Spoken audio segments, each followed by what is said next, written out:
Hello, this week our lecture about crisis management for EMS leadership. So I have a meeting with Mr. Johnson and I'm gonna ask him a question regarding our lecture. Hello, Mr. Johnson. My question is, what would you consider the biggest crisis in EMS over the last 15 years or more? My name is Matt Johnson. I'm a major with Somerset Place County EMS.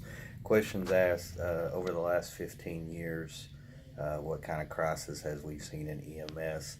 I think one of the biggest things that we've seen over the years, especially in rural communities, is just lack of getting paramedics to want to get into the field, which basically is set on wages, um, education, finding opportunities to get into schools or or any VOTEC that was available back. I've been doing this for 28 years, and during that time, I went through a VOTEC program. We didn't have the college accredited side, so I think it's been harder for just communities to reach out and get people interested when we work long hours. Like I said, the money in rural communities is not proficient when a lot of these people can go into different health care as far as like nursing and make more money and work less hours, and not so much in some chaotic situations as we are out in the field. Um, you have to truly have the desire to want to get into this profession, and some people are bred for it, some are not, and the ones that get into it early, have stuck around, and some of the newer generation may go in for a couple years and say, look, the money's not good for me, and they go somewhere else. So I think that's one of our biggest hurdles, is trying to get over the fact of not being able to produce enough paramedics and EMTs out in our profession, especially in smaller rural communities that can't really afford much or don't get a lot of revenue to support their service.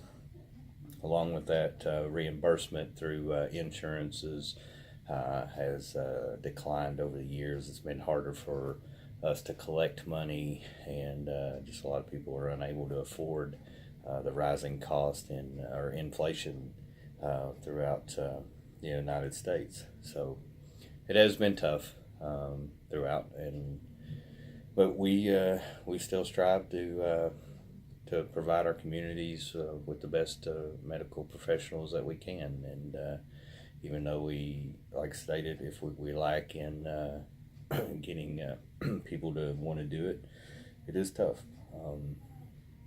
But wages, reimbursement, uh,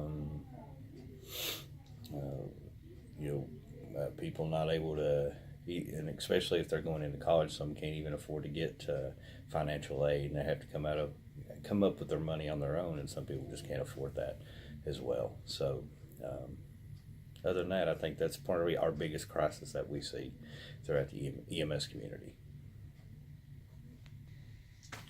We so talking about solutions to maybe fixing this crisis.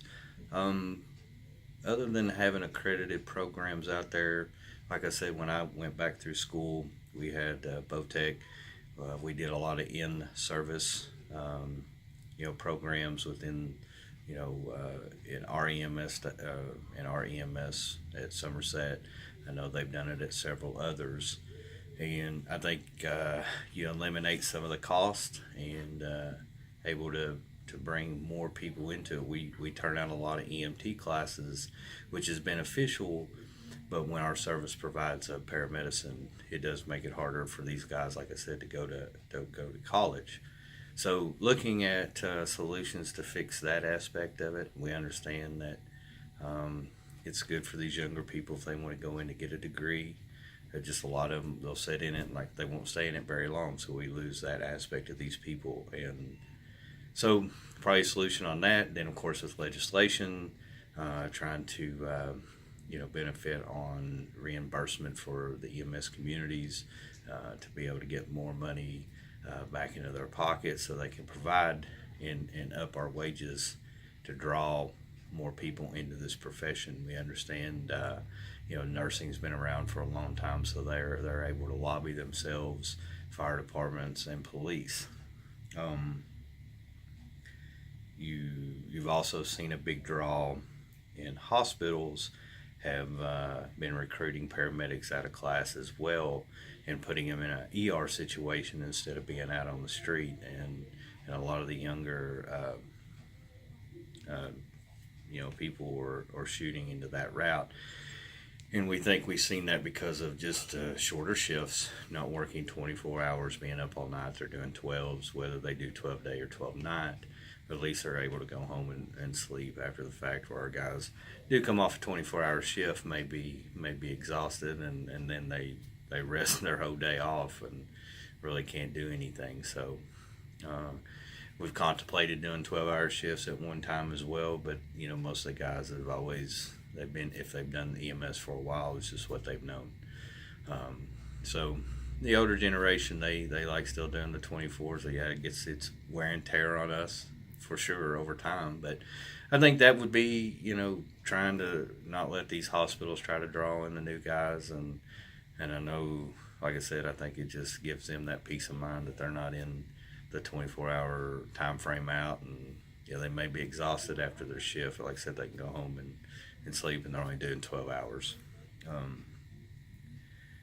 Other solutions that we could see is there's some communities that have tax-based services that help provide emergency services, and that also brings in more money. Now most places are taxing districts, but some drawing more money than others. So it is, like I said, us here in Somerset, it's not that we're not financially crunched, but we definitely have our times where we may struggle.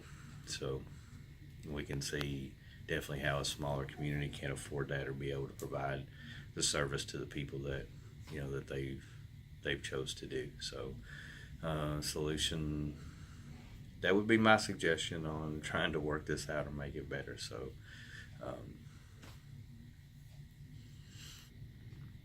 I hope this is beneficial to our little talk over the crises over the last 15 years in EMS. If you have any questions, feel free to call me. Thank you.